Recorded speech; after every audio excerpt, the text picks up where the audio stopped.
안녕하세요. 주일, 주님의 날이라는 뜻으로 주일이라고 부릅니다. 예수께서 안식 후 이튿날 부활하셨습니다. 금요일 날 십자가에 못 박히시고 죽은 지 3일 만에 곧 일요일 아침에 부활하셨습니다. 안식일은 제7 안식일입니다. 토요일입니다. 그리고 토요일에 이은 그 일요일은 유대인은 8일째 성회라고 해서 거룩한 날로 모이기도 했습니다. 바로 그날 예수께서 부활하셨습니다. 그래서 초대교회 이후 유대인은 제7 안식일을 지켰지만 교회는 주의 날, 예수님이 부활하신 주일날 모이기 시작했습니다. 8이라는 그 숫자, 예수께서 부활하신 안식 후 이튿날, 곧 8이라는 숫자 자체가 부활과 관련한 새 출발, 새 생명이라는 의미를 갖고 있습니다. 노아 홍수 이후 살아난 사람이 8명이며 8명에 의해서 인류가 새롭게 출발하게 됩니다. 다윗도 메시아에 대한 모형인데 이세의 8번째 아들이기도 합니다. 그리고 이 8이라는 숫자 자체가 성경에서는 특별한 의미로 자주 사용됩니다. 성경 전체적으로 죽었다 살아난 사람의 숫자 역시 구약 신약을 다 세어보면 8명이기도 합니다. 그래서 예수님이 부활하신 그 날에 대한 모형적 의미를 갖고 있습니다. 주일, 안식 후 이튿날, 오늘 이렇게 주님 안에서 저희가 함께 모였습니다. 더 특별하고 더 의미 있다고 생각합니다. 한 주간 집회 후에 또 이렇게 주일을 맞이해서 함께 뵈니까 더욱 반갑습니다. 우리 최종 합격자 보는 것 같아서 더 반갑습니다. 천국은 바다에 그물을 치고 각종 물고기를 모으는 사람과 같다라고 비유하셨을 때 그물에 물고기가 가득했으나 그 가득한 물고기가 다 그릇에 담기는 것이 아니라 그물에 끌려온 물고기 중에 나쁜 것은 내버리고 좋은 것을 그릇에 담는다라고 비유하셨습니다. 말씀을 듣는 모든 사람이 구원을 얻는 것은 아닙니다. 끝까지 말씀에 반응하고 말씀과 함께 할 때 비로소 구원을 얻게 되는 것입니다. 믿음의 진정성은 끝까지 지키는 것을 통해서 입증되는 것입니다. 사랑과 같습니다. 사랑의 진정성은 끝까지 지키는 것을 통해서 진정성이 입증되는 것입니다. 생명 있는 믿음은 끝까지 지키는 신앙입니다.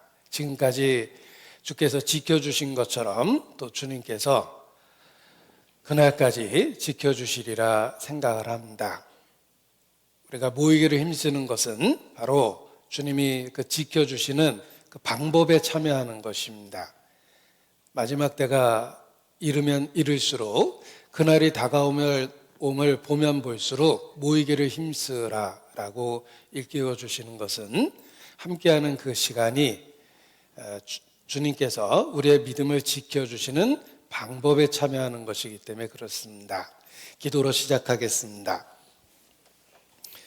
거룩하신 아버지 하나님, 아무 소망 없던 저희를 그리스도 예수 안에서 구원해 주시고 우리를 자녀 삼아 주신 것 진심으로 감사 찬양을 드립니다. 특별히 한 주간 소중한 말씀을 증거할 수 있는 기회를 주신 것 주님께 감사를 드립니다.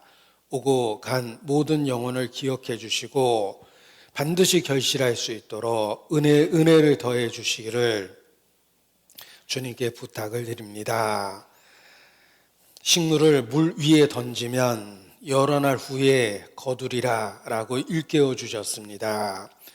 우리가 전한 그 말씀이 반드시 결실할 수 있도록 주님 축복해 주시고 또 이끌어 주시기를 주님께 간구합니다. 무엇보다 주 예수를 믿으면 너와 네 집이 구원 얻으리라는 그 약속의 말씀이 우리 가정에 이루어질 수 있도록 주님 함께해 주시기를 주님께 기도합니다. 아브라함을 생각하사 멀리 있는 롯과 그의 속한 자들에게 은혜를 베푸셨습니다. 그리스도 안에서 우리를 기억해 주시고 우리에게 속한 자 한 사람 한 사람 권능과 은혜로 인도해 주시기를 주님께 부탁을 드립니다. 우리의 미련함과 어리석음을 고백하며 우리의 삶의 중요성조차도 제대로 깨닫지 못하는 우리의 한계를 하나님 앞에 고백합니다. 매일의 삶이 소중한 기회임을 일깨워 주시고 기회를 붙잡고 살 수 있도록 도와주시기를 주님께 간구합니다. 이 시간도 주의 권능으로 주관해 주시고 우리의 마음과 생각을 성령의 감동 감화하심으로 다스려 주시기를 주님께 더욱 간절히 기도합니다. 하나님의 영광만 나타나고 우리 모두 새롭게 될 수 있는 은혜를 받을 수 있도록 우리 심령에 역사하여 주시옵소서. 에스겔 그 빈 골짜기 마른 뼈가 가득한 그곳에 주의 생기를 불어넣어 주셨던 것처럼 성령께서 친히 주관하시며 주의 역사를 나타내 주시기를 주님께 기도합니다. 고통받는 자를 위로해 주시고 병든 자를 고쳐주시며 온전치 못한 것을 고쳐주시기를 주님께 기도합니다.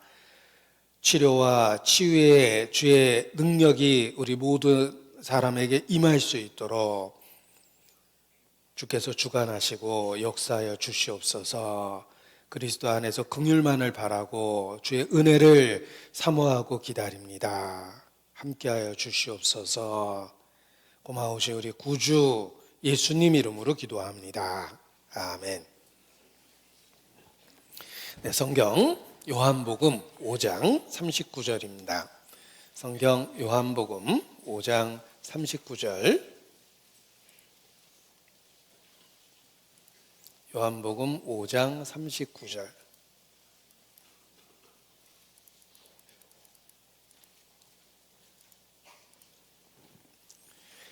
(40절까지) 같이 읽겠습니다. 너희가 성경에서 영생을 얻는 줄 생각하고 성경을 상고하거니와 이 성경이 곧 내게 대하여 증가하는 것이로다. 그러나 너희가 영생을 얻기 위하여 내게 오기를 원하지 아니하는도다. 너희가 영생을 얻기 위하여 내게 오기를 원하지 아니하는도다. 예수께서 틀림없이 슬픈 목소리로 말씀하셨을 겁니다. 멸망의 첫 번째 원인은 사실 죄가 아니라 하나님에 대한 무관심, 진리에 대한 무반응, 무감동이라고 말할 수 있습니다. 그 무관심 때문에 많은 사람이 지금도 멸망으로 떨어지고 있는 것입니다. 너희가 원하지 아니하였도다. 우리 마음의 간절한 소원이 무엇입니까? 혹 하나님께서 함께 하시며 내 소원이 무엇이냐? 세 가지만 말하라 라고 이야기한다면 무엇을 말하시겠습니까? 불행하게도 우리 마음의 소원 중에 영원한 것에 대한 소원이 없는 경우가 있습니다. 영적인 것에 대한 무관심, 그 무관심 때문에 많은 사람이 멸망하는 것입니다. 성경이 진리인 건 알겠지만 지금은 관심이 없다는 것입니다. 나중에 차차로 언젠가는 이렇게 미루면서 지금도 멸망의 골짜기에서 뚝 떨어지고 있습니다. 전 세계 마귀들이 모여서 어떻게 하면 구원을 못 받게 할까 오랫동안 의논한 결과 좋은 의견들이 채택됐답니다. 예를 들면 근거는 없지만 모든 것이 저절로 됐다고 우겨보자. 하나님을 믿기 싫어하는 사람들이 좋아하고 받아들일 것이다. 그래서 진화론 같은 그런 학설을 널리 퍼뜨리기로도 결정하고 또 진리를 전하는 사람들을 이단이라고 따돌리자. 사람들을 알아보지 않고 선입관을 갖고 편견을 갖고 그것을 배척할 것이다. 진실한 성도들에 대한 악감을 불어넣어서 그들이 하는 말을 듣지 못하게 하자. 라는 의견도 채택이 됐답니다. 그래서 그런지 역사 속에서 진실한 크리스찬들은 그 시대에 따돌림을 받곤 했습니다. 아무튼 좋은 의견들이 많이 채택됐는데 그중에 사람들을 구원 못 받게 하기 위해서 채택한 가장 좋은 의견 첫 번째는 다음에 믿겠다고 하자라고 이야기합니다.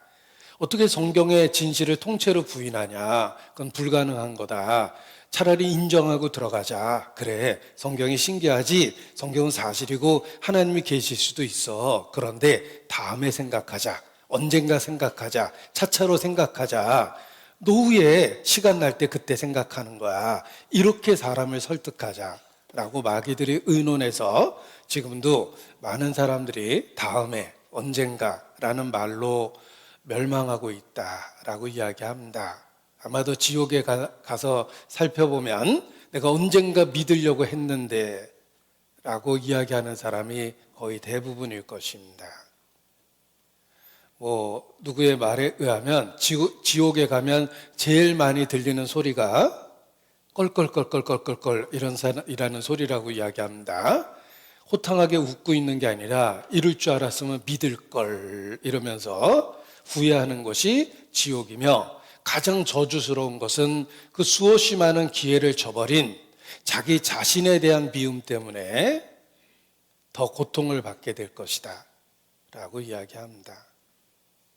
무관심, 무반응, 무감동 이것이 멸망의 원인입니다. 너희가 원하지 아니하였도다. 한 주간 주님의 또 하나의 은혜로 우리가 말씀을 전할 수 있는 소중한 기회를 가졌습니다.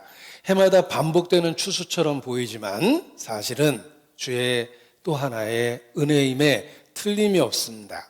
추수는 저절로 이루어지는 것이 아니라 주의 성실함과 인자하심의 결과입니다. 변함없이 햇빛과 비를 내리시면서 결실기를 주시는 선한 일을 하나님은 하셨습니다. 이와 같이 영적으로도 우리가 집회를 반복해서 할 수 있다는 것 자체는 그냥 교회 일상 행사가 아니라 주께서 또 한 번의 은혜를, 영적 추수를 할 수 있는 은혜를 주신 거라고 말할 수 있습니다.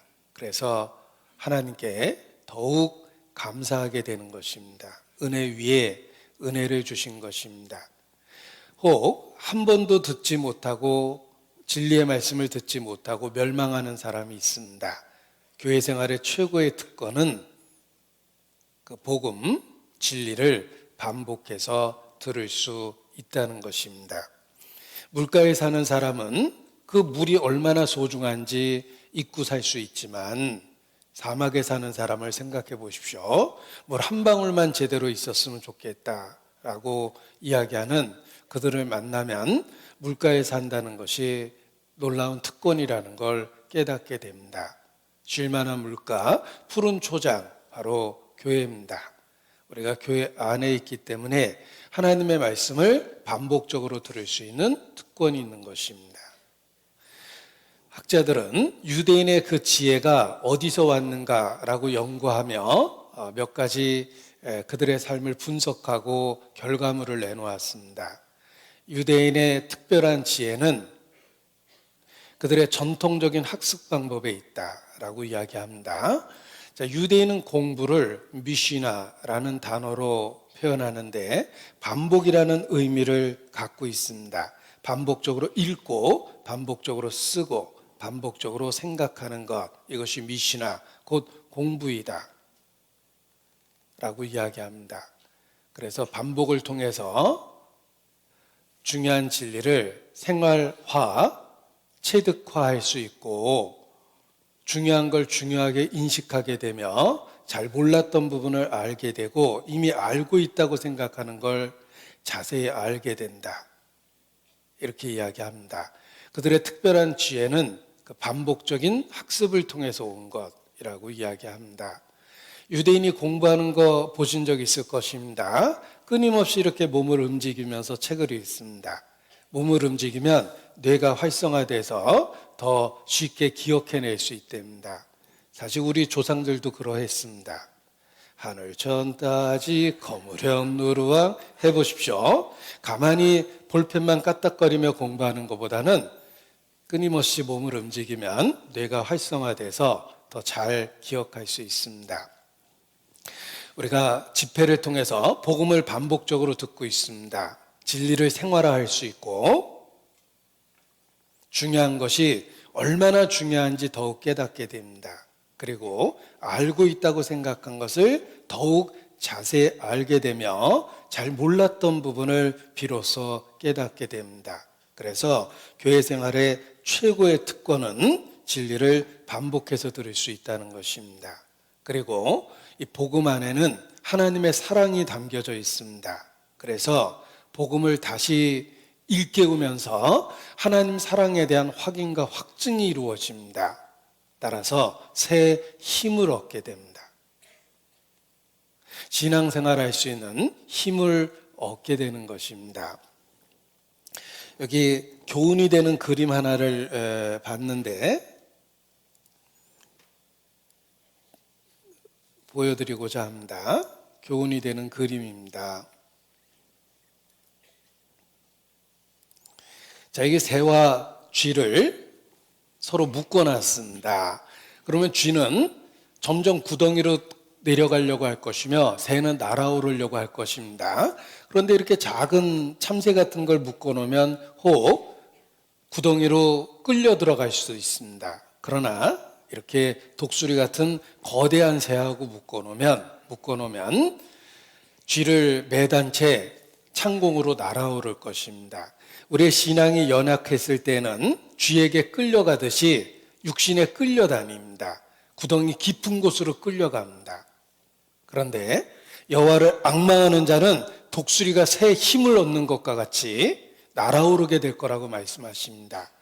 우리가 주님께 힘을 얻으면서 육신을 극복하고, 육신이 사라지는 것이 아니라 육신을 극복하고 이겨내고 승리하며 날아다닐 수 있게 되는 것입니다. 그래서 복음에는 하나님의 사랑이 담겨 있고 그 사랑을 일깨울 때 새 힘을 얻습니다. 그래서 그리스도인처럼 구별돼서 살게 되는 것입니다.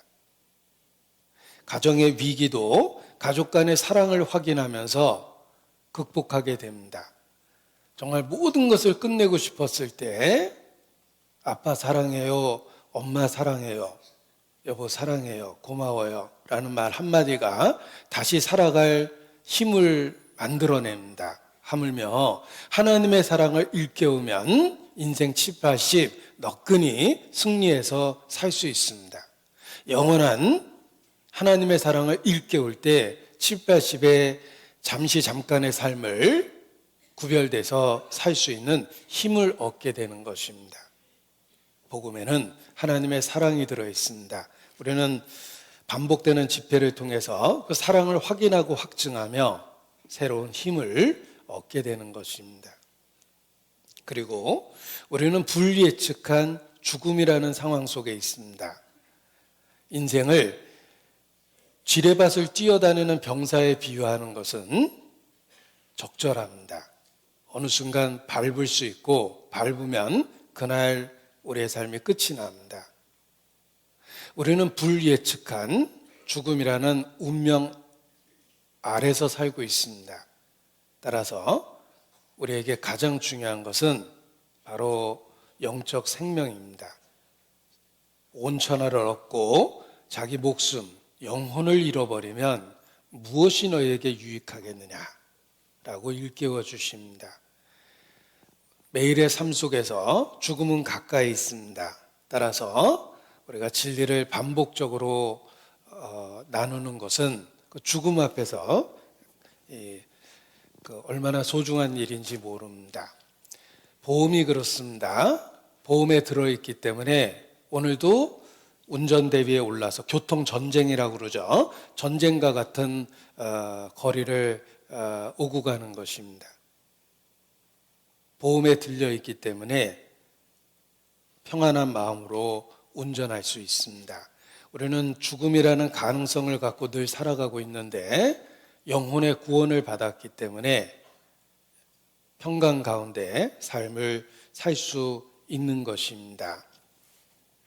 그리고 전도 집회를 통해서 혹 구원에 이르지 못한 누군가가 변화될 기회를 얻습니다. 너희는 내가 일러준 말로 깨끗하나 다는 아니니라. 예수께서 제자들에게 하신 말씀입니다. 예수님을 3년 반이나 쫓아다닌 12제자 중에도 하나는 가룟 유다였습니다. 너희 중에 하나는 마귀니라. 마귀와 같은 선택을 한 누군가가 있었습니다. 그것이 바로 가룟 유다입니다. 12 중에 하나입니다. 하물며 우리 중에는 얼마나 많겠습니까? 우리가 1200명이라면 그 중에 100명은 적어도 가짜라는 뜻입니다. 변화되지 않은 가룟 유다입니다. 그 모임의 일원으로 함께하지만 결코 진리에 공감하지 않는 누군가가 있다는 것입니다. 너희는 돌아보아 혹 하나님의 은혜에 이르지 못하는 자가 있을까 두려워하라. 너희가 믿음에 있는가 너희 자신을 시험하고 확증하라. 그리스도께서 너희 안에 계신 줄 너희가 스스로 알지 못하느냐. 그리하면 버리운 자니라 경고하십니다. 그래서 우리가 다 알고는 아니기 때문에 반복되는 집회는 누군가에게 또 다른 소중한 기회를 주는 것입니다. 멸망하는 이유는 그것이 소중한 기회인지 미처 깨닫지 못하고 심지어는 마지막 기회라는 걸 깨닫지 못하고 흘려 떠내려 보내기 때문에 멸망하는 것입니다. 혹 마지막 기회가 될 수 있습니다. 제가 대학을 처음 들어가니까 좀 멀어서 이렇게 막차를 타고 다녔습니다. 종로 5가에서 인천행 막차를 타고 집에 돌아왔는데 늘 막차를 타고 학교를 다녔기 때문에 막차 상황을 이렇게 그 정황 이렇게 분위기를 지금도 기억합니다. 수도권 전철 막차 타보셨습니까? 이렇게 둘러보면 멀쩡한 건 저 혼자입니다. 다 이렇게 대부분 그 시간에 돌아다니는 분은 이렇게 취해가지고 이렇게 널브러져 있는데 어떤 분은 뭐 먹었는지 다 꺼내놓고 계세요. 김치찌개 드셨구나 이렇게 알게 되는데 아무튼 제정신 사람이 별로 없습니다. 그런 막차를 타고 다녔는데 제가 이제 걱정이 돼가지고 거기 이렇게 널브러져 있는 분들을 이렇게 흔들어서 깨우곤 했습니다. 아저씨 어디 가세요? 하고 흔들어서 깨우면 나 인천 가 그럽니다. 아 그래요? 그럼 제가 차 오면 깨워드릴게요. 고마워 학생. 그리고 막차가 들어오면 막 깨우면은 대부분은 짜증을 냅니다. 잠이 들어 있었거든요. 아주 거칠게 이렇게 욕설하면서 짜증을 냅니다. 아저씨 저거 막차예요. 됐어 알았어 그럽니다. 그리고 막 권하면 오히려 욕을 합니다. 할 수 없이 혼자 막차를 타게 되는데 너무 아쉬워서 한 번 더 외쳐봅니다. 아저씨 이거 막차예요. 알았어. 이게 마지막 모습입니다. 근데 그 모습이 집에 돌아가는 내내 기억나요. 알았어. 이게. 그분이 어떻게 됐을까? 당시 통금도 있었는데 아마 파출소에 끌려가서 차가운 곳에서 주무시겠지? 얼어 죽진 않았을까 돌아다니다? 고생 많이 했을 겁니다. 이 막차를 놓치는 분들을 보면 그때 그분들이 늘 머리에 기억이 나는데 전도할 때도 똑같습니다. 다음에 믿겠다. 언젠가 믿겠다. 이번 일만 끝나면 믿겠다. 저도 그렇게 되기를 간절히 소망하지만 불행하게도 진리를 듣고 거절하면 다시 믿으려고 하면 더 강팍해진 자기 자신을 보게 됩니다. 진리를 정확하게 듣고 거절할 수 있다는 것은 진리를 모독하는 것입니다. 예수님이 가장 많이 책망하신 도시는 고라신, 벳세다 이런 도시입니다.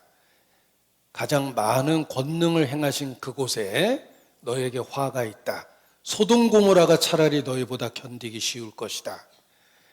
너희에게 베풀었던 그 은혜를 소돔 고모라에 베풀었다면 그들은 벌써 제 가운데 앉아 회개하였을 것이다. 심판날에 그들이 너보다 견디기 더 쉬우리라. 고라시나 화가 있다. 벳세다야 화가 있다. 책망하셨습니다. 복음을 듣고 거절하는 것은 정말 어리석은 겁니다. 인생 일대에 엄청난 실수를 저지르는 거예요.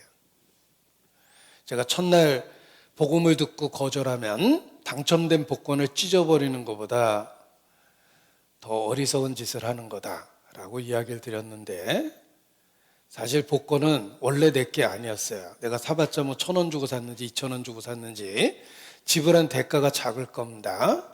그런데 구원받을 수 있는 기회를 저버리는 것은 정말 어리석은 겁니다. 두 번의 기회는 없기 때문에 그렇습니다. 이 복음을 전한다는 건 우리 모두에게 소중한 기회임에 틀림이 없고, 2020년 새로운 한 해를 주신 그 하나님께서 우리 모두에게 은혜 위에 은혜를 주셔서 전도 집회로 시작할 수 있는 기회를 주신 것입니다. 자, 요한복음 5장 39절, 여기 핵심이 분명하게 선포되어 있습니다. 어제 집약적 계시의 원칙이라는 어려운 말을 설명을 드렸는데, 하나님께서는 분명한 진리를, 쉽고 분명한 진리를 일깨워 주기 위해서 한 구절 속에 핵심을 담아놨다는 것입니다. 그래서 짧은 구절이지만 수학의 공식처럼 중요한 내용이 다 들어있습니다. 너희가 성경에서 영생을 얻는 줄 생각하고 성경을 상고하거니와. 영생, 인생의 목적입니다. 그 인생의 목적을 바로 성경에서 발견할 수 있다는 것입니다. 성경에서. 하나님의 나라는 하나님의 말씀이라는 법 위에 세워졌습니다. 이 말씀이 곧 하나님이십니다. 종교개혁의 모토는 오직 성경으로, 보십시오. 성경으로가 아닙니다. 오직 성경으로 하나님의 말씀을 절대시하면서 종교개혁이 일어났던 것입니다. 우리의 삶에도 뭔가 변화가 있어야 됩니다. 오직 성경으로. 하나님의 나라는 말씀 위에 세워졌기 때문에 그렇습니다. 여호와여, 주의 말씀이 영원히 하늘에 굳게 섰사오며 주의 성실하심이 대대에 이르나이다. 천지가 주의 종이 된 연고로 오늘까지 주의 규례대로 있다라고 고백합니다. 천지 만물도 주님이 정하신 법도에 따라서 움직이고 있습니다. 그래서 만물에게 생명을, 호흡을 주실 수 있는 것입니다. 만물도 법도에 의해서 움직이는 것처럼 하나님의 나라는 하나님의 말씀이라는 법도 위에 세워져서 유지되고 있는 것입니다. 너희가 성경에서 영생을 얻는 줄 생각하고 성경을 상고하라 라고 말씀하셨는데, 이 성경은 방대합니다. 꽤 두껍죠. 66권입니다. 1189장입니다. 수없이 많은 등장인물이 있고 수없이 많은 사건과 이야기가 있습니다. 그런데 이 방대한 이야기는 단 하나의 주제를 우리에게 증거하고 있습니다. 성경 66권을 한 단어로 표현하면 예수입니다. 예수. 그분을 그리스도로 우리에게 증거해주고 있는 것이 성경입니다. 성경을 제대로 읽고 배우면 예수 그리스도를 보게 됩니다. 성경의 모든 페이지에 예수 그리스도가 나타납니다. 그래서 성경 해석의 비법이라고 알려진 그림입니다. 모든 페이지, 모든 사건, 모든 이야기에서 예수를 찾으라.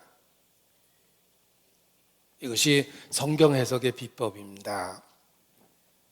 세계적으로 히트한 그림책 중에 아주 복잡한 시장 같은 그림을 그리고 많은 사람을 잔뜩 그립니다. 모든 페이지가 그렇습니다. 책 제목은 웰리를 찾아라, 뭐 이런 그 그림책이 히트를 했습니다. 그 많은 사람들 속에 주인공 웰리가 있습니다. 때로는 상점 주인으로, 때로는 지나가는 여행객 모습으로 그 페이지 안에 반드시 있게 되어 있습니다. 그래서 그림을 잘 살펴보면서 주인공을 찾는 것이 이 그림책 내용입니다. 성경이 그렇습니다.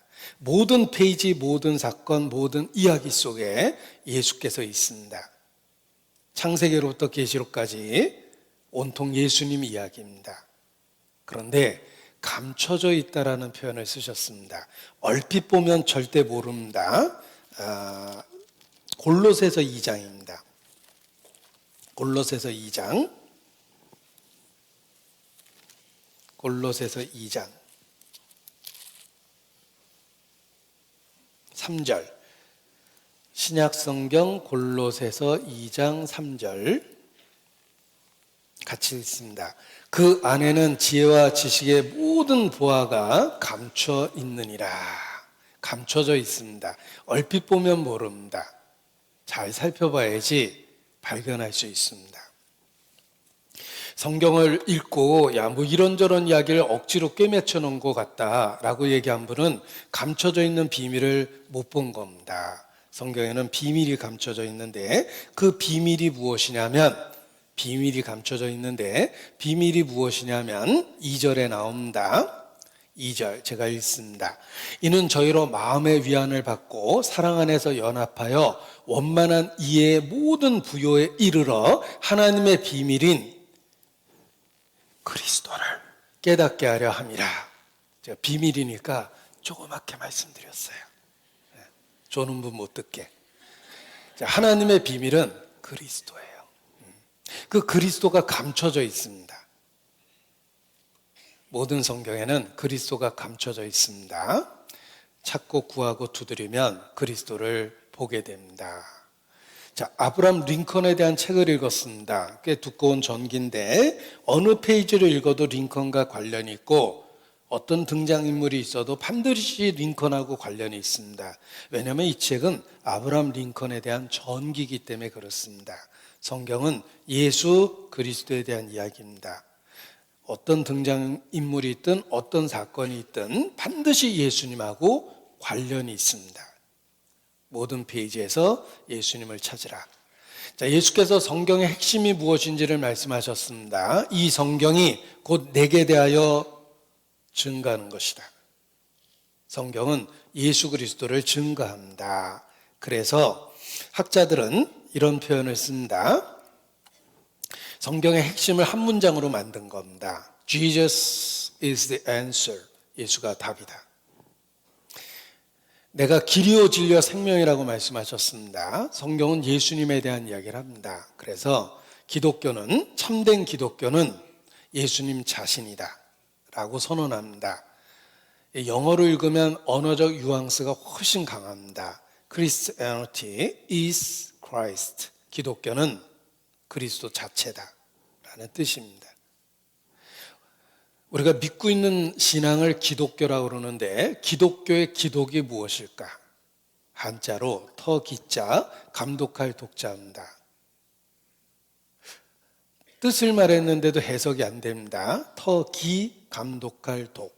왜냐하면 그리스도라는 외국어를 음역했기 때문에 그렇습니다. 그리스도라는 말을 한문으로 음역해서 뜻 없이 그냥 기독 이렇게 표현한 거예요. 기독교란 그리스도교 이런 뜻입니다. 우리는 예수님을 그리스도라고 믿죠. 따라서 예수교 다 같은 말입니다. 예수교, 기독교, 그리스도교 같은 말이에요. 어떤 분이 나는 사과는 좋아하는데 애플은 싫어. 이렇게 얘기하면 코미디감입니다. 사과나 애플이나 똑같은 거예요. 기독교, 예수교, 그리스도교 이게 다 똑같은 말입니다.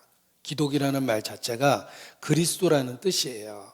구세주라는 의미를 갖고 있는데 보십시오. 그리스도라는 말은 그리스 말이에요. 헬라.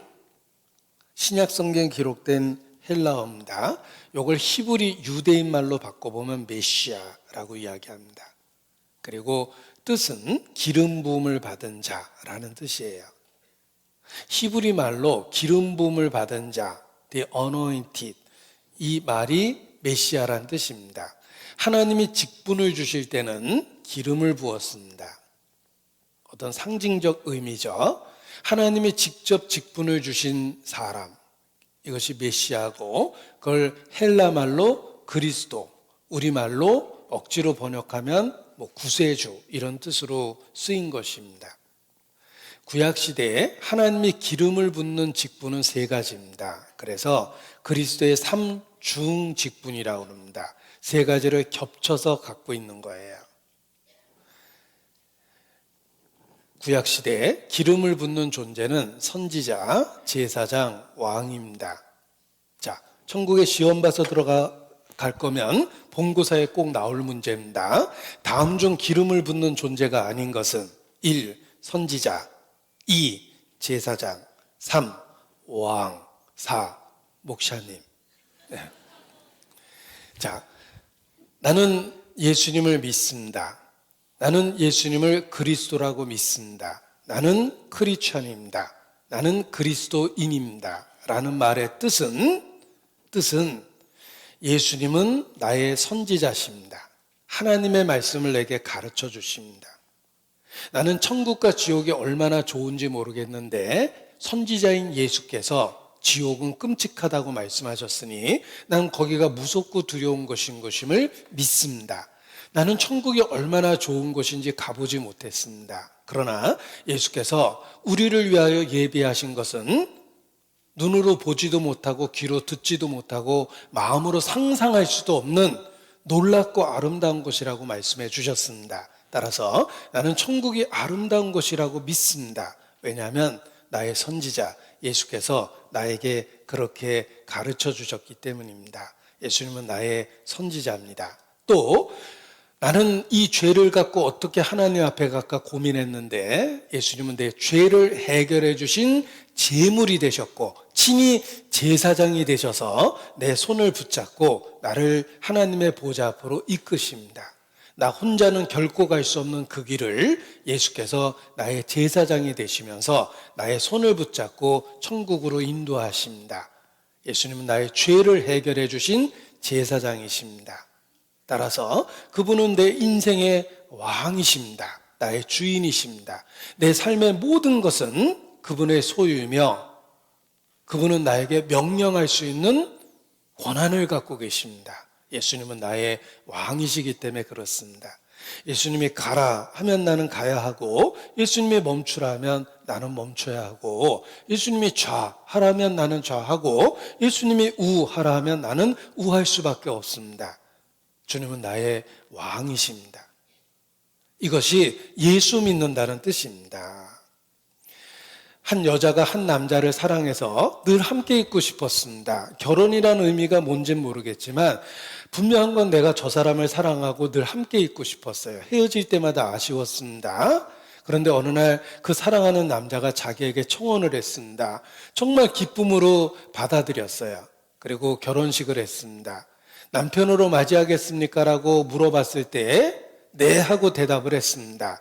그분을 정말 사랑했거든요. 그런데 아내가 돼 보니까 아내가 된다는 의미가 무엇인지를 생활 속에서 깨닫게 됩니다. 예를 들면 운명을 공유하는 거죠. 시간을 공유하고 재산을 공유하는 거예요. 결혼해 보니까 남편에게 빚이 있었으면 참 슬픈 얘기지만 그 빚도 공유해야 돼요. 내가 갚는데 애를 써야 됩니다. 남편에게 식구가 있었어요. 어머니가 있고 아버지가 있었어요. 그러면 나는 그 아내가 됐기 때문에 남편의 어머니, 아버지는 나의 어머니, 아버지가 되는 거예요. 아내가 된다는 게 그런 뜻이었습니다. 그리고 남편은 나에게 간섭하기 시작했습니다. 예를 들면 치마를 넓고 짧게 입었다라든지 예전에는 1시에도 들어왔는데 이제는 밤 11시까지 들어오라고 그럽니다. 왜 나한테 간섭하고 그래? 이러면 헤어져야 되는 거예요. 남편이니까 당연히 간섭할 수 있죠. 한 사람을 사랑해서 아내가 돼 보니까 아내가 무엇인지를 생활하면서 깨닫게 됩니다. 받아들일 수밖에 없죠? 나는 하나님의 사랑을 알고 믿었는데 그게 어떤 의미인지를 보게 된 거예요. 나는 그리스도인입니다. 나는 예수님을 그리스도라고 믿습니다. 그분은 나의 선지자가 되셨고 나의 제사장이 되시며 나의 왕이 되신 겁니다. 이것이 예수 믿는다는 뜻입니다. 그래서 우리가 성경을 통해서 그것을 배워나가는 것입니다. 자, 우리가 믿고 있는 이 진리를 아주 분명하게 사람들에게 알려줘야 되겠다. 어린아이도 쉽게 이해할 수 있도록 알려줘야 되겠다고 생각하고 기독교 학자들이 모여서 오랫동안 의논했습니다. 5년 이상을 모여서 의논해서 우리가 믿고 있는 핵심을 아이들도 이해할 수 있게끔 정리했는데 그 정리한 것을 교리라고 그래요. 핵심적인 진리를 정리한 겁니다. 그 교리 중에 웨스터민스터 소요리 문답이라는 게 유명합니다. 웨스터민스터는 영국에 있는 유명한 교회당 이름이에요. 그 교회당에 모여서 기독교 대표들이 핵심적인 진리를 요약을 한 겁니다. 우리가 믿고 있는 진리를 거기서 정리를 했는데 그것을 소요리 문답이라 그래요. 웨스터민스터 소요리 문답. 한글로 써놓으면 당요리, 오리요리, 소요리 이렇게 보이는데 이게 소라는 말이 짧게라는 뜻이에요. shorter, 카테키즘이라고 그러거든요. shorter라는 말은 아주 짧고 분명하게 정리했다. 어린아이도 이해할 수 있게. 그래서 한자로 쓰면 짧게 핵심적인 이치를 문답식으로 정리했다는 겁니다. 문답은 가르치는 좋은 방법이에요. 질문하고 대답하고 질문해보고 대답하고 이런 것들이 가르치는 좋은 방법입니다. 고대인들은 학습을 문답식으로 했습니다.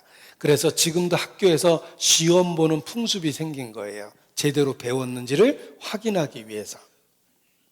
그래서 핵심적인 진리를 정리를 했는데 웨스터민스터 소요리 문답은 우리가 믿고 있는 진리를 오랜 시간 학자들이 정리를 한 겁니다. 거기에 핵심적인 문항이 23문답이에요. 그리스도께서 우리의 구속자로서 선지자와 제사장과 왕의 직분을 행하시되 낮아지셨고 높아지신 두 상태에서 하십니다. 자, 그리스도는 선지자와 제사장과 왕의 직분을 행하십니다. 세 가지 직분이 들어있죠. 예. 여기 낮아지시고 높아지신 두 상태에서 하신다는 말은 보십시오. 예수 믿는다라는 말은 예수님의 낮아지심과 높아지심을 믿는 거예요. 예수님의 고난과 영광을 믿는 것입니다. 죽고 부활하신 걸 믿는 거예요. 예수는 우리 범죄함을 위하여 내어줌이 되고 우리를 의롭다 하심을 위하여 살아나셨느니라. 죽고 부활하셨죠. 낮아지셨고 높아지셨다는 더 넓은 의미의 표현을 쓴 겁니다. 예수님은 동정녀에게 성령으로 잉태하셔서 이 세상에 오셔서 고난을 받고 살아가셨어요. 그리고 십자가에 비참하게 죽으셨습니다. 그걸 다 통틀어서 낮아지셨다고 표현한 거고, 그러나 죽은 자 가운데서 부활하시고 하늘에 오르사 전능하신 하나님 우편에 앉아 계시다가 저리로서 산자와 죽은 자를 심판하러 오십니다. 이것을 높아지셨다고 표현한 거예요. 낮아지시고 높아지시며 우리의 구세주가 되셨다는 것입니다. 예수 믿는다라는 뜻에 그런 의미가 들어있습니다. 생전의 사랑 죽어서 구원 묻혀서 내 죄 담당하사 부활로 우릴 구하신 예수 다시 오시리 영광의 그날. 이 짧은 찬송에 낮아지셨고 높아지셨다는 말이 다 들어있어요. 생전의 사랑 죽어서 구원 묻혀서 내 죄를 담당하사, 이게 낮아지신 거예요. 그러나 부활하시고 승천하시고 다시 오신다, 이게 높아지셨다는 뜻입니다. 예수님은 나의 구세주가 되셨어요. 죽고 부활하셨거든요. 고난받고 영광 받으셨어요. 이것이 성경의 핵심이다, 이런 뜻입니다. 그래서 우리가 열심히 배웠던 내용을 여기 한 문장으로 표현한 겁니다. 다시 한번 23문답을 같이 읽겠습니다. 그리스도께서 우리의 구속자로서 선지자와 제사장과 왕의 직분을 행하시되 낮아지셨고 높아지신 두 상태에서 하십니다. 원래 쓰여진 영어 문장으로 보여드리면 Christ as our Redeemer executes the offices of a prophet, of a priest, and of a king, both in his state of humiliation and exaltation. 훨씬 더 쉬워졌죠. 네. 그리스도께서 우리의 구속자로서 선지자와 제사장과 왕의 직분을 행하시되 낮아지시고 높아지신 두 상태에서 하십니다. 어렵게 만들려고 이런 말을 한 게 아니라 핵심이 무엇인지를 알려주려고 요약한 겁니다. 그냥 한 문장으로 표현하면 예수 천국, 불신 지옥 뭐 이렇게 표현할 수 있는데 오해할까 봐 그 내용을 구체적으로 설명한 거예요. 누가복음 24장입니다. 누가복음 24장 26절. 누가복음 24장 26절.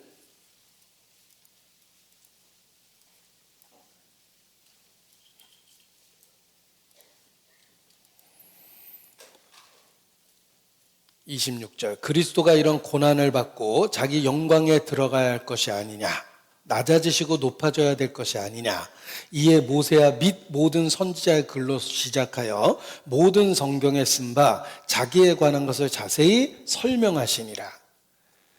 어떻게 믿음을 갖게 하셨냐면 자세히 설명해 주셨어요. 그리스도가 왜 고난받고 영광에 들어가야 할지, 왜 죽고 부활해야 할지 제자들에게 성경을 갖고 자세히 설명해 주셨습니다. 24장 45절. 누가복음 24장 45절 같이 읽겠습니다. 이에 저희의 마음을 열어 성경을 깨닫게 하시고, 하나님이 내 마음을 열어주시면 성경이 깨달아져야 이해가 돼요. 공감이 돼요. 감동이 돼요. 믿겠다는 의지가 생깁니다. 하나님께서 내 마음을 열어주신 결과입니다. 성경은 성령의 감동으로 기록되었기 때문에 하나님의 영의 감동이 주어지면 성경이 깨달아져요. 왜 내게 성령 주셔서 내 마음을 감동해 주 예수 믿게 하는지 난 알 수 없도다. 시인은 그렇게 노래했습니다. 왜 내게 성령 주셔서, 성령이 역사하면 내 마음을 감동해 한 번도 못 본 예수 그리스도를 내가 알고 믿고 목숨처럼 사랑하게 만들어줘요. 왜 내게 성령 주셔서 내 마음을 감동해 주 예수 믿게 하는지. 어떻게 믿게 하시냐면 성경을 깨닫게 하세요. 성령이 스승 되셔서 진리를 가르치시니 그 말씀 한 절 한 절이 내 마음에 교훈되도다. 성령이 스승이 되면 성경이 깨달아져서 예수님을 알고 믿고 사랑하게 돼요. 한 번도 못 본 예수님을. 보십시오. 나라는 존재가 아무리 착한 일을 해도 천국 갈 가능성이 없어요. 왜냐하면 나는 죄인이기 때문에 그래요. 내가 행한 착한 일이 문제가 아니라 이미 죄를 지었고 나는 완전하지 않다는 거예요. 성자에게도 과거는 있다라는 말이 있어요. 내가 오늘부터 맘 잡고 성자처럼 산다 하더라도 나에게 과거가 있고 현재의 삶도 완전하지 않아요. 내가 아무리 착한 일을 해도 여전히 죄인이에요. 내가 맘 잡고 목사가 됐어도 하나님 앞엔 여전히 부족하고 죄가 있습니다. 제가 이 목사라고 썼죠. 여기다가 수녀가 되고 신부가 되고 종정이 되고 교황이 되고 이렇게 써도 마찬가지예요. 종교적인 직분이 주어졌다고 죄가 없어지는 건 아닙니다. 집사가 되고 장로가 되고 권사가 돼도 여전히 죄인이에요. 나이 70 먹은 장로님은 기도할 때마다 주여, 여기 70년 묵은 죄인이 왔습니다, 이렇게 기도를 하셔요. 사실입니다. 직분이 장로지 그 삶을 들여다보면 죄가 가득합니다. 모든 사람이 그렇습니다. 직분이 죄를 해결해 주는 게 아닙니다. 나라는 존재가 착한 일을 해도 안 되고 종교적 직분을 가져도 안 됩니다. 어떻게 의인이 될 수 있을까? 내가 예수님을 믿으면 의롭다 그러셨어요. 이것이 하나님의 법입니다. 또 다른 방법이 있었으면 절대 예수님 죽지 않습니다. 내가 의롭게 되기 위해서는 반드시 죄싹슨 사망이라는 법이 집행이 됐어야 돼요. 그래서 예수님이 끔찍하게 죽으셨어요.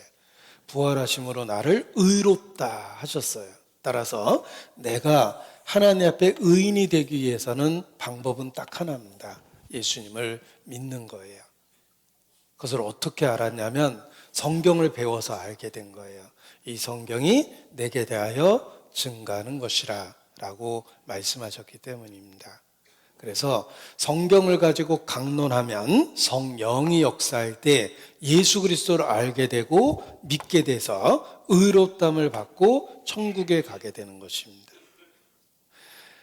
초대교회 이후 모든 제자들은 성경을 가르쳤습니다. 너희는 모든 족속으로 제자를 삼아 내가 너에게 분반 모든 것을 가르쳐 지키게 하라. 성경을 가지고 예수님을 증거해서 예수님을 믿게 했습니다. 성경을 통해서 믿음을 갖게 되면 성경이 있는 한 믿음이 없어지지 않습니다. 살아있고 항상 있는 말씀으로 구원을 받으면 말씀이 있는 한은 구원이 흔들리질 않습니다. 이민을 가도 이사를 가도 믿음이 흔들리질 않아요. 말씀은 어느 곳에나 있기 때문에 그렇습니다. 막연하게 교회를 다니면 가까이 있는 사람들과 친해지기 때문에 자기가 믿음이 있다고 착각이 생깁니다. 이사 가면 아는 사람이 없어지죠. 신앙생활이 안 됩니다. 교회에 익숙해진 거예요. 그러나 말씀에 익숙해지면 이사를 가든 이민을 가든 말씀이 있는 한은 신앙이 안 없어져요. 너희가 거듭난 것은 살아있고 항상 있는 말씀으로 되었는데 너희에게 전한 복음이 곧 이 말씀이라. 복음의 말씀을 듣고 하나님의 자녀가 되는 거예요. 나는 예수님을 믿을 수밖에 없어요. 어제 배웠던 말씀인데 제가 화면을 통해서 일깨워 드리겠습니다. 어제 배웠던 말씀 중에 요한복음 17장 3절 영생은 곧 유일하신 참 하나님과 그의 보내신 자 예수 그리스도를 아는 것이니다. 보십시오. 영생은 아는 것인데 하나님을 아셔야 되는데 참 하나님을 아셔야 됩니다. 참 하나님은 의롭고 거룩하며 죄를 미워하는 하나님입니다. 자, 하나님 그리고 나 하나님은 의롭고 거룩합니다. 그 하나님 앞에 나라는 존재는 어떻습니까? 벌레인 사람, 구더기인 인생이라 라고 말씀하십니다. 제가 조금 비행기를 탔을 때 비행기에서 내려다본 세상은 굉장히 교훈적이었습니다. 아파트도 성냥갑처럼 보입니다. 그거 한 칸 등기해 놓고 내 집 마련했다고 막 좋아하는데 하늘에서 내려다 보니까 작은 성냥갑처럼 보이고 밑에 다니는 자동차 보니까 티코나 그랜저나 구별이 안 됩니다. 그냥 작기는 마찬가지예요. 그런데 지상에서는 그랜저 탔다고 좋아하고 티코 탔다고 작은 차 탄다고 열등감 갖고 이럴지 모르겠습니다. 그러나 위에서 내려다본 세상은 너무 다 작아 보였어요. 우리가 서로를 비교하면 나보다 더 착하다, 많이 착하다라고 생각할지 모르겠지만 거룩하신 하나님 앞에서 보면 다 죄인입니다. 환경만 달랐다면 나도 그 사람처럼 좀 나아질 수도 있고 그 사람보다 더 나빠질 수도 있었어요. 하나님을 알게 되면 하나님 앞에서 자기 자신을 알게 됩니다. 참 하나님, 의롭고 거룩한 하나님입니다. 그 하나님 앞에 내가 도대체 어떻게 설 수 있겠습니까? 하나님 앞에 죄를 깨달으면 예수님을 안 믿을 수가 없어요. 여러분이 여러 죄 때문에 법정에 서게 됐다 그러면 아무 대책 없이 법정에 서게 되면 더 두려울 텐데 아주 유능하고 유명한 변호사와 함께 서게 되면 든든할 겁니다. 예수님은 기꺼이 나와 함께 내 편이 돼서 법정에 서주시는 분이에요. 보십시오. 영생은 곧 유일하신 참 하나님, 거룩하고 의로운 하나님을 알게 되면 그의 보내신 자 예수 그리스도를 안 믿을 수가 없어요. 죄를 깨달으면 그리스도의 필요성을 절실히 느낍니다. 죄를 깨닫지 못하면 예수 뭐하러 믿어? 지금까지 안 믿어도 사는데 지장 없었잖아. 왜 내 인생에 간섭하려고 그래? 필요 없어. 이렇게 되는 거예요. 죄를 깨달을 때 예수님에 대한 필요성을 느낍니다. 거룩하신 하나님 앞에 죄를 깨달으면 예수님을 안 믿을 수가 없어요. 하나님이 얼마나 거룩하시냐면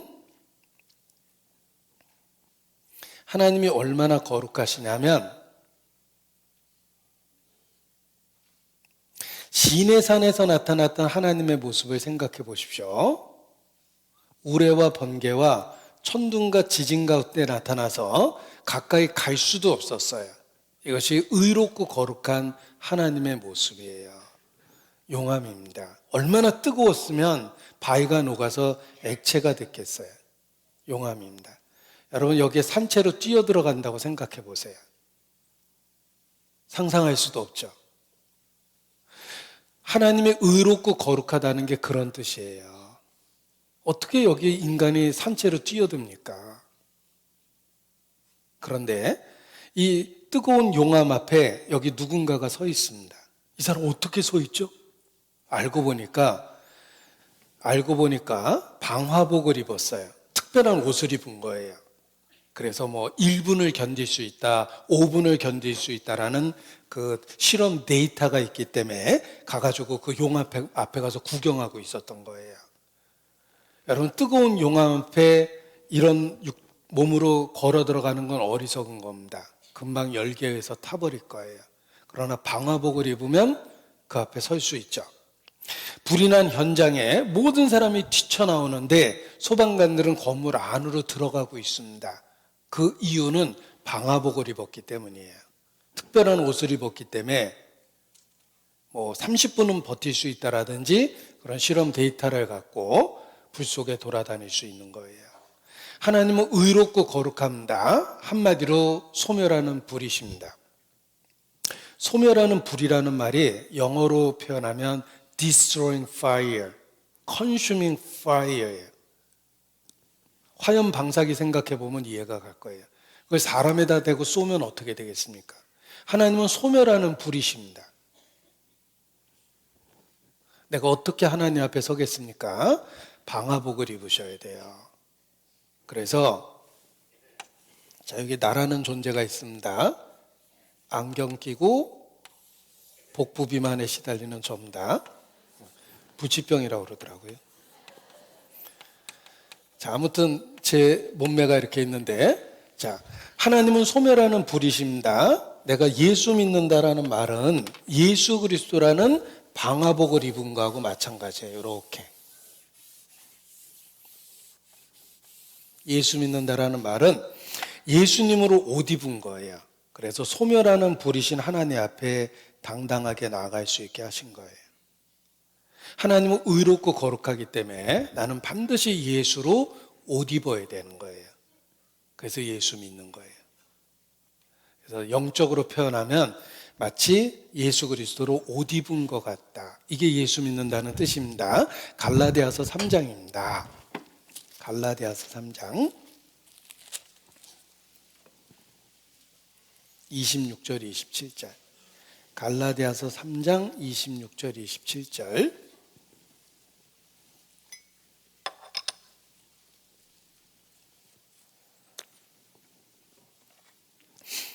갈라디아서 3장 26절 27절 같이 읽죠. 너희가 다 믿음으로 말미암아 그리스도 예수 안에서 하나님의 아들이 되었으니 누구든지 그리스도 합하여 세례를 받은 자는 그리스도로 옷 입었느니라. 재미난 표현이죠. 그리스도로 옷 입었느니라. 예수 믿는다라는 말이 이런 말이에요. 자, 우리 가운데 예수 믿는 사람들은 예수님으로 옷 입은 거예요. 따라서 거룩하신 하나님 앞에 설 수 있게 됩니다.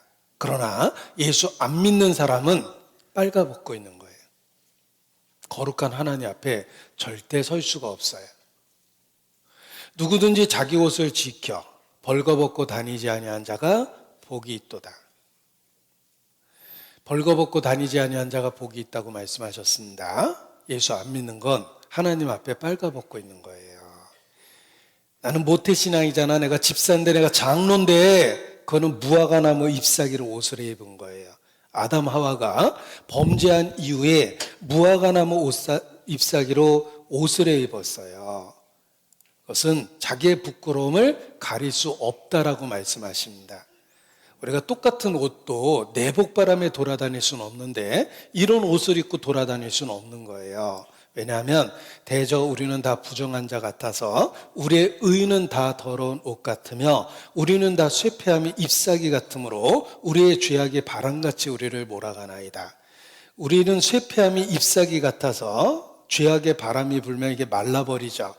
내가 착하고 의롭고 거룩한 건 하나님 보기에 아담 하와가 잎사귀로 옷에 입은 거하고 똑같아요. 하나님이 주시는 구원의 옷을 입어야 되는 것입니다. 그래서 하나님이 주시는 구원의 옷은 이렇게 표현하셨어요. 이는 그가 구원의 옷으로 내게 입히시며 의의 겉옷으로 내게 더하심이. 하나님이 입혀주는 옷이죠. 신랑이 사모를 쓰며 신부가 자기 보물로 단장함과 같게 하셨습니다. 하나님이 입혀주시는 옷, 그것이 예수 그리스도예요. 그래서 성경에 보면 아담과 하와를 하나님이 가죽옷을 지어 입히십니다. 아담 하와는 무화과 나무 잎사귀로 옷을 입었는데 하나님이 옷을 바꿔 입히십니다. 가죽옷을 지어 입히셨어요. 그래서 창세기 3장 21절에 보면 제가 화면을 통해서 찾아드리겠습니다. 3장 21절 보면 여호와 하나님이 아담과 그 아내를 위하여 가죽옷을 지어 입히시니라. 하나님이 입혀주신 옷이 있죠. 가죽옷. 부끄러움을 완전히 가릴 수 있는 가죽옷. 이것이 구원의 옷이에요.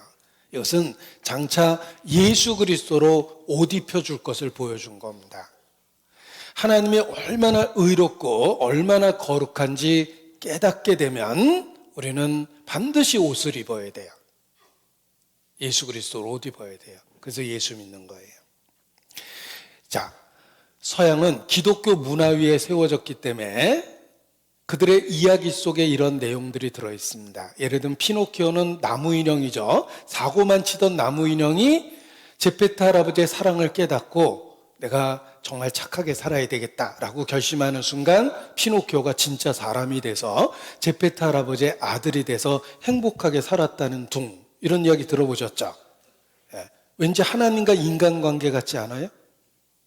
그 기독교 문화의 영향을 받아서 그런 거예요. 그 중에 신데렐라 이야기가 있습니다.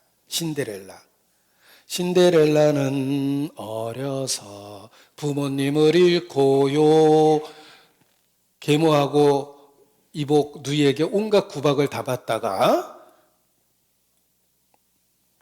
요정이 만들어준 예쁜 옷을 입고 파티에 가서 왕자하고 눈이 맞아서 팔자를 폈다. 뭐 이런 이야기 들어보셨죠? 신데렐라는 재투성이 아가씨라는 뜻이에요. 더럽다는 뜻이에요. 우리는 하나님 앞에 신데렐라예요. 온갖 오물과 냄새로 더러운 아가씨와 같은데 아름다운 옷을 입고 왕자를 만나게 됩니다.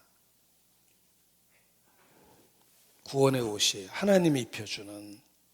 그래서 기독교적 배경이 있다, 이렇게 말씀을 드리는 거예요. 나는 예수님을 믿을 수밖에 없습니다. 왜냐하면 하나님은 소멸하는 불이시며 의롭고 거룩한데 그 하나님 앞에 나아가기 위해서는 의의 옷, 구원의 옷을 입어야 돼요. 예수 그리스도로 옷 입어야 되는 거예요. 예수님을 믿을 수밖에 없어요. 빨가벗고 다닐 수는 없기 때문에. 그래서 이 그림을 표현해 보면 예수 믿는다는 게 어떤 뜻인지 알게 됩니다. 그리고 정말 신기한 것 중에 하나는 예수님은 다윗의 후손으로 오셨는데 다윗이라는 말이 영어로는 다윗이라는 두 단어가 세 음절로 발음이 돼요. 데이비드죠.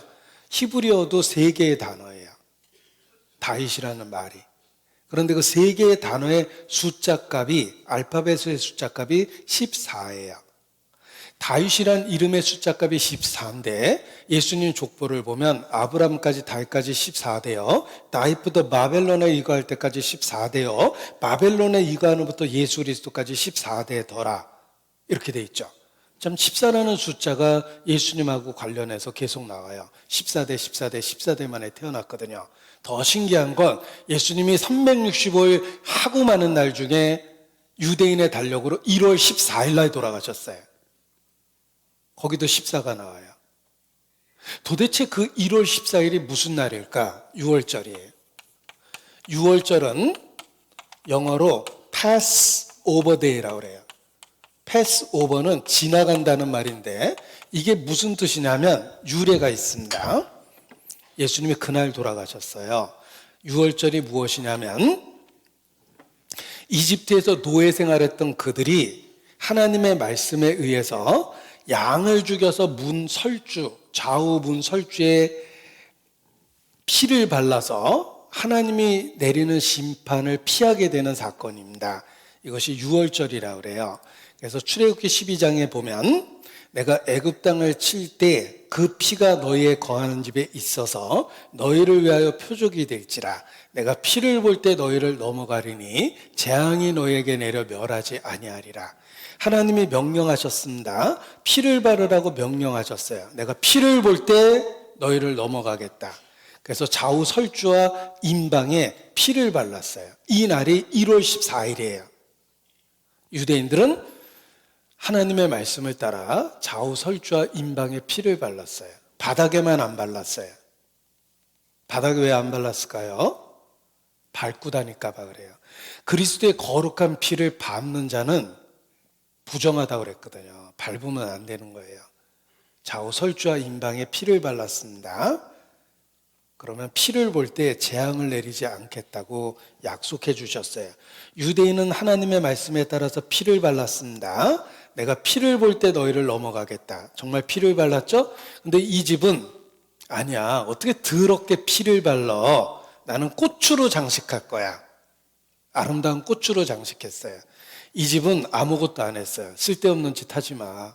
그게 무슨 의미가 있어? 자, 이렇게 세 집이 있습니다. 내가 피를 볼 때 너희를 넘어가리니 재앙이 너희에게 멸하지 아니하리라. 구원받은 집은 피를 바른 집이죠. 이날이 6월절이에요. 그런데 예수님이 그날 돌아가셨어요. 고린도전서 5장 보세요. 고린도전서 5장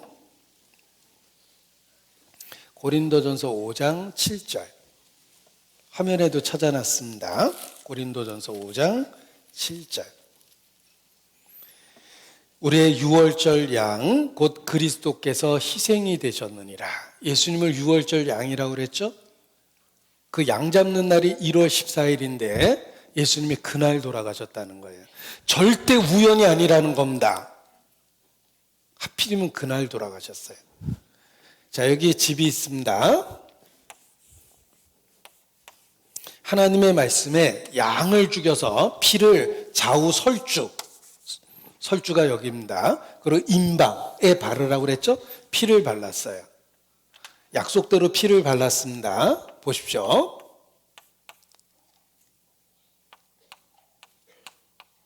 나쁜 인상을 그리려고 했는데, 자, 이 집에 정가 1범이 있든 정가 10범이 있든 정가 20범이 있든 이춘재가 있든 아무튼 누가 있든 피를 바른 집에 있으면 하나님의 재앙이 넘어갑니다. 그래서 피를 발랐어요. 이 그림하고 비슷하다고 생각 안 듭니까? 예수님 믿는 것은 예수 그리스도로 옷 입은 거예요. 나를 위해서 죽으신 예수님. 우리가 이집트에 살았다면 6월절 양 예수 그리스도의 피를 바르고 있는 거예요. 그리스도인은 그 피를 의지하고 있는 사람입니다. 피 흘림이 없은즉 죄 사함이 없느니라 말씀하셨기 때문입니다. 그 피가 맘속에 큰 증거 됩니다. 내 죄를 정케 하신 주 나로라 하신다. 영원토록 내 할 말 예수의 피밖에 없네. 피에 대한 찬송이 그래서 많은 거예요. 이 서양 사람들한테 이렇게 좋아하는 찬송이 뭐냐고 그러니까 아주 고전적인 찬송을 대부분 좋아하시는데 그 중에 좋아하는 찬송 그 순위에 있었던 노래 중에 이런 가사가 있습니다. 제가 찬송가 가사를 이렇게 시처럼 공부를 해봤거든요. 그런데 가사가 이렇게 돼 있어요. There is a fountain filled with blood라고 돼 있어요. 그러니까 피로 가득 찬 호수가 있다. 섬뜩하죠. 여러분이 아중저수지가 다 피라고 생각해 보세요.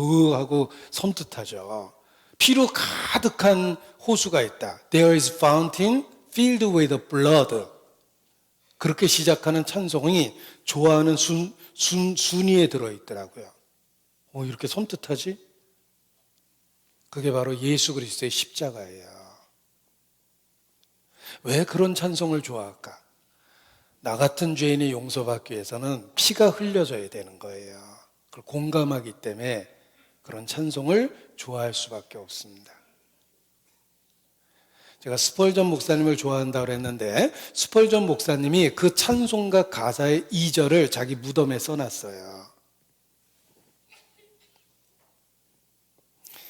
날 정케 하신 피 보니 그 사랑 한없네. 살 동안 받을 사랑을 늘 찬송하겠네. 그 가사를 자기 무덤 비문에 쓰라고 이렇게 요구하셨어요. 그 찬송가 가사의 한 부분이에요. 날 정케 하신 피 보니 그 사랑 한없네. 살 동안 받을 사랑과 은혜를 늘 찬송하겠네. 피로 가득한 호수에 내가 들어가겠다. 이렇게 표현하셨습니다. 그래서 예수 믿는다라는 게 이런 의미를 갖고 있는 거예요. 자, 예수님이 직접 인용하신 또 하나의 말씀인데 요한복음 3장입니다. 요한복음 3장 14절 15절 보세요. 요한복음 3장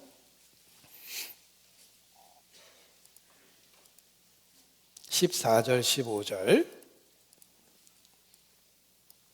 같이 읽습니다. 모세가 광야에서 뱀을 든 것과 같이 인자도 들려야 하리니 이는 저를 믿는 자마다 영생을 얻게 하려 하심이라. 자, 모세가 광야에서 뱀을 든 것과 같이 이게 무슨 일일까? 인자도 들려야 하리라. 모세가 광야에서 뱀을 든 것과 같이 라는 게 무슨 뜻이냐면 성경에 그 사건이 설명이 되어 있습니다. 모세가 광야에서 뱀을 든 사건이 무엇이냐면 보십시오.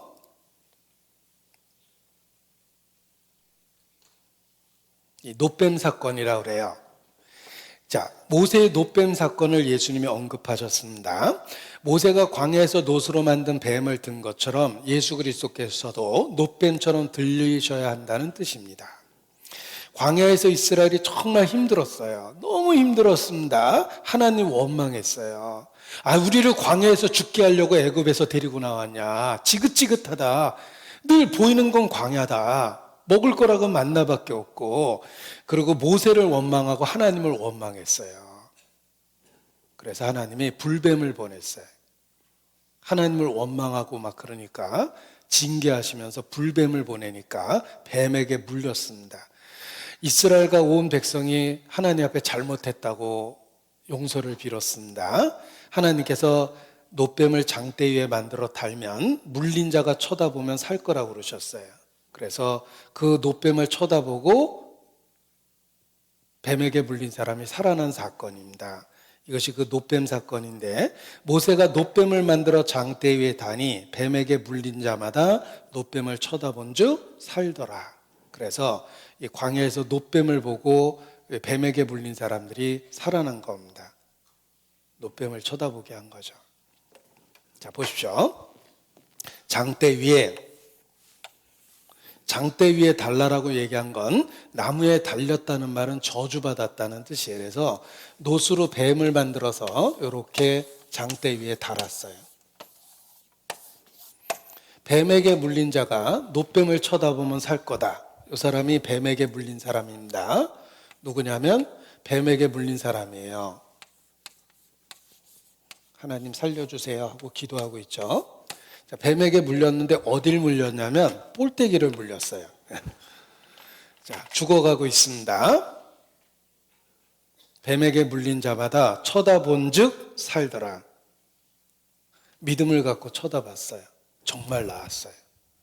그런데 모든 사람이 다 쳐다본 건 아닐 거예요. 어떤 사람에게 가서 전도했겠죠? 가서 쳐다보면 산다고. 아니야, 난 이미 된장 발랐어, 괜찮아. 이런 사람도 있을 거고, 야, 그게 쳐다본다고 사냐? 너 이치적으로 생각해봐. 뱀에게 물렸는데 나는 십자 모양으로 벌써 상처를 내고 독을 다 빨아냈거든? 괜찮을 거야. 이런 사람은 다 죽은 거예요. 믿고 쳐다보면 살았어요. 저 노수로 만든 뱀에게 효과가 있었던 게 아니라 하나님의 약속의 효과가 있었던 거예요. 하나님이 그렇게 약속하셨거든요. 예수께서 나와 여러분의 죄를 지고 머리에 면류관을 쓰셨습니다. 가시면류관을 쓰고 십자가에 못 박히셨어요. 처참하게 돌아가셨죠? 모세가 광야에서 뱀을 든 것과 같이 인자도 들려야 하리라. 쳐다본 즉 살더라. 왠지 그림이 똑같지 않습니까? 이것은 장차 예수님이 십자가에 죽으실 것이고 누구든지 그것을 받아들이고 믿을 때 구원을 받는다는 얘기를 하는 거예요. 쳐다본 즉 살더라. 쳐다보는 건 공로가 아니에요. 하나님의 약속을 그냥 믿은 거예요. 예수 믿는 게 그렇습니다. 하나님이 그렇게 약속하셨어요. 그래서 예수 믿는 거예요. 쳐다본 즉 살더라. 이것이 이제 모세의 노뱀 사건입니다. 이 사건 이후에 보세요. 서양의 풍습입니다. 이 모세가 광야에서 노뱀을 달았습니다. 이 사건 이후에 약국이나 병원에 가면 이렇게 뱀 표시가 있어요. 난다고 그랬잖아요. 쳐다보면 산다고 그랬잖아요. 이거 잘못 알고 뱀탕 주세요 그러면 안 됩니다. 약국이라는 뜻이에요. 치료한다는 뜻이에요. 이거 우크라이나인데 여기도 뱀 그려놨죠. 약국과 병원에. 약국과 병원에 이렇게 뱀 표시를 많이 해놔요. 요거 그리스 아테네에 있는 약국이에요. 요거 이집트 카이로에 있는 약국이에요. 뱀 그려져 있죠? 이스라엘 병원 표시예요. 다윗의 별 안에 뱀 그려놨죠. 요거 호주에 있는 병원인가 그런데 여기 뱀 표시 있어요. 이거 미 해군 위생사 마크에 있는 걸 잘 분석해 보면 뱀 2마리를 이렇게 꽈는 거예요. 치료한다는 뜻을 갖고 있기 때문에 그래요. 우리도 십자가에 못 박힌 예수 그리스도를 통해 이와 같이 나음을 얻게 되는 것입니다. 모든 성경이 예수 그리스도를 증거합니다. 자기에 관한 것을 자세히 증거하셨습니다. 이 성경에는 구약과 신약이 있는데 구약과 신약의 차이점이 뭘까? 이 구약과 신약의 차이점을 하나의 도표로 만들어 봤습니다. 보세요. 구약과 신약 차이점이 있습니다. 구약은 장래일의 모형과 그림자예요. 신약은 실제로 이루어진 거예요. 구약은 양과 염소를 바쳤고 신약은 죄 없는 예수님의 몸을 바쳤어요. 구약은 매일 자주 드렸고 신약은 단번에 영원히 드렸습니다. 구약은 서서 제사를 드렸어요. 성막에 의자가 없었거든요. 예수님은 하나님 우편에 앉으셨어요. 완성과 휴식이에요. 구약은 앞으로 죄를 용서해 주겠다는 약속이에요. 신약은 속죄를 이루셨다고 선언하셨어요. 우리는 구약을 믿는 게 아니고 신약을 믿는 거예요. 보세요. 십자가로 세운 언약입니다. 특수효과입니다. 십자가로 세운 언약을 주셨어요. 우리는 구약을 믿는 게 아니고 신약을 믿는 거예요. 하나님이 약속해 주셨어요. 맹세로 보증하셨어요. 믿고 감사하면 되는 거예요. 골로새서 1장입니다. 골로새서 1장 6절. 골로새서 1장 6절.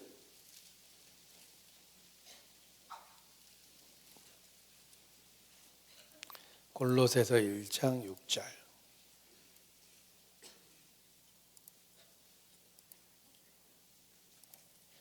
6절 말씀을 같이 읽겠습니다.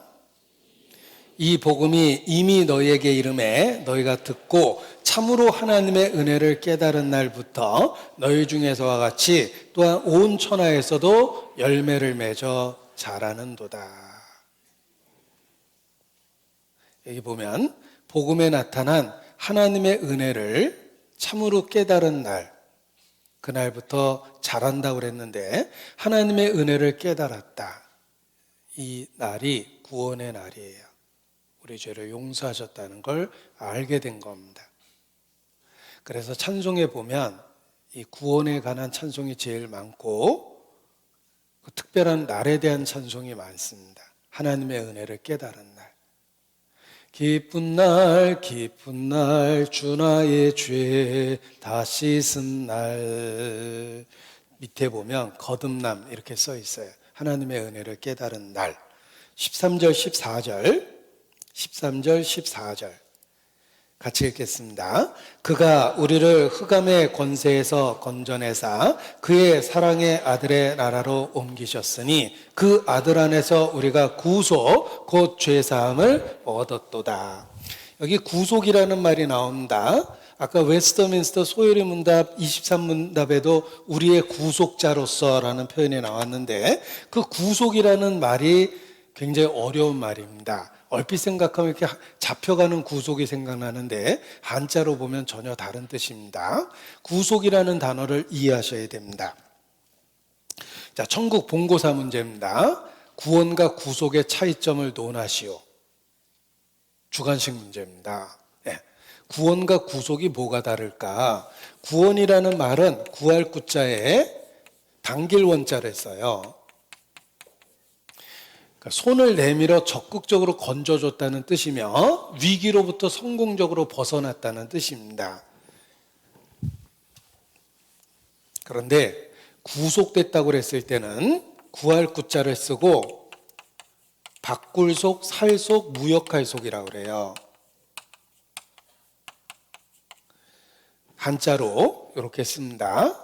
그런데 차이점이 무엇인지 보세요. 구원은 위기로부터 성공적으로 벗어나다라는 뜻이며 구속은 대가를 지불하고 구했다라는 뜻이며 구원하신 방법이에요. 그러니까 결과는 구원을 받은 거고 어떻게 구원하셨냐면 구속하셔서 구원을 하신 거예요. 대가를 지불하고 구해줬다는 거예요.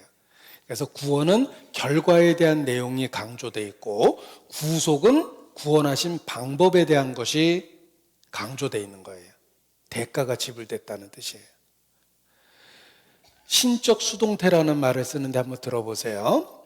영어는 능동이 있고 수동이 있습니다. 주어가 동작을 하느냐가 능동이고 동작을 받으면 수동이라고 그러잖아요. 그런데 구원과 관련해서는 다 수동태예요. 우리는 하나님의 은혜를 받는 거예요. 그래서 구원을 받는다 그러면 수동태는 비동사 플러스 현재 과거 완료라고 그러죠. I was saved 이렇게 완료형을 써요. 구원을 받았다는 말이고 또 I was 구속받았다 그러면 redeemed 이렇게 수동태로 씁니다. redeemed 네. 이렇게 수동태로 써요. 하나님과 관계된 건 다 수동태예요. 우리는 구원을 받고 은혜를 받고 죄를 용서받은 거예요. 그래서 I was forgiven, 죄를 용서받았다. 이렇게 표현하는 거예요. 다 신적 수동태라고 그래요. 하나님께 은혜를 받은 거예요. 그런데 구원은 결과예요. 위기로부터 벗어났다. 구속은 방법이라고 그랬죠. 대가를 지불하고 구했다는 뜻이에요. 그게 차이점이에요. 근데 왜 이렇게 어려운 말을 쓰셨을까? 왜? 이유가 있습니다. 우리가 구원받은 것은 값없이 된 것이지만 하나님은 엄청난 대가를 지불했단다 라는 걸 알라고 그러신 거예요. 나는 값없이 예수 믿고 구원받지만 내가 구원받기 위해서 하나님은 엄청난 대가를 지불했어요. 독생자를 희생했어요. 바꿀 속, 살 속, 무역할 속, 하나님이 지불한 대가가 있어서 네가 구원받은 거다라는 걸 가르쳐 주려니까 구속받았다는 어려운 말을 쓴 겁니다. 제가 5남매 막내고 저희 가족이 다 대학을 나왔는데 그 어려운 시절에 부모님이 다 대학을 보냈습니다. 저는 가끔 그 어려운 시절에 공부했던 이야기를 제가 자주 했어요. 내가 얼마나 힘들게 살았는지 학자융자금 받으려고 줄도 서 있었고 새치기 하다 맞아 죽을 뻔했다 뭐 이런 얘기 많이 했는데 어느 날 어머니가 듣다가 딱 한마디 하셨습니다. 야, 내가 고생했지 네가 했냐? 이러셨습니다. 사실입니다. 나는 사실 돈 준 거 갖다 내기만 했는데 그 학비를 부모가 준 거예요. 나도 그 힘든 시절에 공부했다고 맨날 얘기했는데 생각해 보니까 힘든 시절에 돈을 마련해 준 건 부모예요. 난 그거 갖다 그냥 학교에다 낸 것뿐이에요. 부모가 희생해서 돈을 마련을 해준 거예요. 그 어려웠던 시절에. 나는 그것을 학교에다 갖다 내서 접수한 것뿐입니다. 우리가 값없이 구원을 받았지만 하나님은 엄청난 대가를 지불했어요. 그걸 좀 알라고 구속받았다는 말을 쓴 거예요. 좀 깨달으라고. 근데 이 말이 너무 어려우니까 하나님도 걱정이 되셔서 바로 쉬운 말로 바로 바꿔놓으셨어요. 구속고 죄사함 이렇게 바로 바꿔놨죠. 예. 죄사함이에요. 제일 쉬운 말로. 그래서 구원받았다는 말을 쉽게 얘기하면 죄를 용서받았다. 어렵게 얘기하면 구속받았다. 이렇게 얘기하는 거예요. 수준별로 깨달으시면 돼요. 구속받았다, 구원받았다, 죄사함 받았다. 이렇게 말씀하십니다. 보세요. 다시 봅니다. 그가 우리를 흑암의 권세에서 건져내사 그의 사랑의 아들의 나라로 옮기셨으니 그 아들 안에서 우리가 구속 곧 죄사함을 얻었도다. 이 말씀을 그림을 하나 그려보면 쉬워집니다. 자, 하나님은 창조주와 심판자입니다. 율법을 갖고 세상을 다스리는데 율법을 어기면 정죄돼요. 내가 율법 아래서 태어났습니다. 하나님은 나의 창조주고 하나님은 나의 심판자였어요. 그런데 예수님이 십자가에 죽으심으로 무슨 일이 생겼냐면 이 하나님이 나의 아버지가 됐어요. 나는 너에게 아버지가 되고 너희는 내게 자녀가 되리라. 아버지는 은혜와 진리를 갖고 다스려요. 율법은 모세로 말미암아 준 것이요 은혜와 진리는 예수 그리스도로 말미암아 온 것입니다. 하나님은 아버지처럼 나를 다스리기 때문에 내가 죄를 지면 책망하고 징계하세요. 그러나 정죄는 안 하세요. 제가 골로새서 1장 13절 14절을 외워보겠습니다. 보세요. 그가 우리를 흑암의 권세에서 건져내사 그의 사랑의 아들의 나라로 옮기셨어요. 이쪽 동네로. 하나님은 나의 아버지가 됐어요. 나는 율법 아래에 있지 않아요. 율법의 저주에서 해방됐어요. 하나님은 나의 아버지예요. 내가 죄를 지면 은혜와 진리로 나를 다스리며 책망하고 징계하세요. 그러나 정죄하진 않으세요. 죄값을 갚았기 때문에. 이쪽 동네로 온 거예요. 예수 안에 있는 나에겐 결코 정죄함 없네. 생명의 성령의 법이 해방하였네. 이쪽 동네 온 거예요. 로마서 8장 1절에 제가 노래를 부른 겁니다. 하나님은 나의 아버지가 된 거예요. 이 그림을 보십시오. 여기가 구약이죠. 여기가 신약이에요. 우리를 새 언약 가운데 두신 거예요. 하나님은 나의 아버지예요. 그래서 뭐가 달라지냐면 죄를 져도 정죄는 안 하세요. 단 징계하세요. 아버지니까. 또 아들들에게 권하는 것과 같이 너에게 권면하실 말씀을 잊었도다. 일렀으되 내 아들아 주의 징계하심을 경히 여기지 말며 그에게 꾸지람을 받을 때 낙심하지 말라. 주께서 그 사랑하는 자를 징계하시고 그의 받으시는 아들마다 채찍질하심이니라 하였으니 너희가 참음은 징계를 받기 위함이라. 하나님의 아들과 같이 너희를 대우하시나니 어찌 아비가 징계하지 않는 아들이 있으리요. 징계는 다 받는 것이거늘 너에게 없으면 사생자요 참아들이 아니니라. 너에게 없으면 사생자다. 참아들이 아니다. 내가 구원받은 거 어떻게 아냐면 죄를 지면 징계하세요. 책망하세요. 평강이 깨집니다. 자백하기까지는. 우리가 우리 죄를 자백하면 저는 미쁘시고 의로우사 우리 죄를 사하시는데 자백하지 않으면 징계하세요. 내가 예수 믿기 전에는 내 마음대로 살아도 하나님이 그냥 내버려 뒀어요. 회개하라. 경고만 하셨어요. 그런데 예수 믿고 난 이후에는 하나님의 자녀가 되었기 때문에 하나님이 끊임없이 내 인생에 간섭하세요. 구원받은 이후 나에게 자 이제 천국에서 만나자 하고 헤어진 게 아니라 주님은 이제 내 손을 잡고 나와 함께 천국으로 가자 하고 함께 동행하시고 인도하십니다.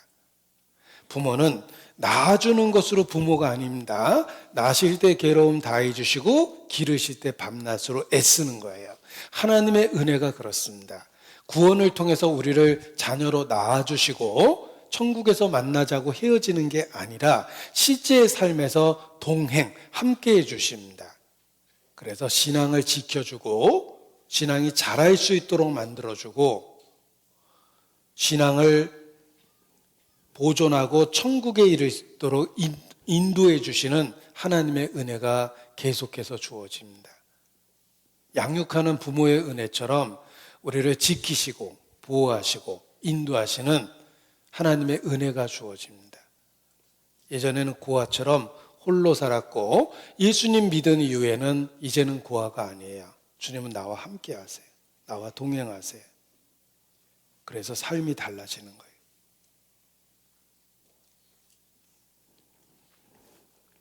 그림을 이렇게 그렸는데 예수 그리스도로 옷 입었을 뿐만 아니라 보십시오. 주님은 항상 나와 함께 계세요.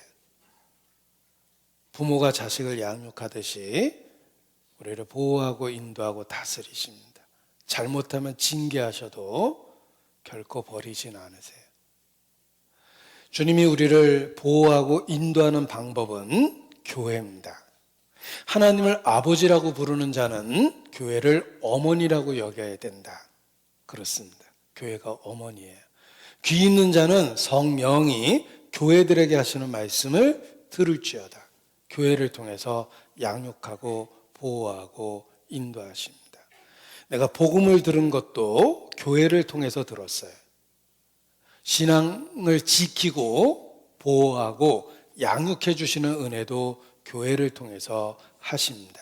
따라서 교회 안에 있을 때 우리의 신앙이 성장하고 보호됩니다.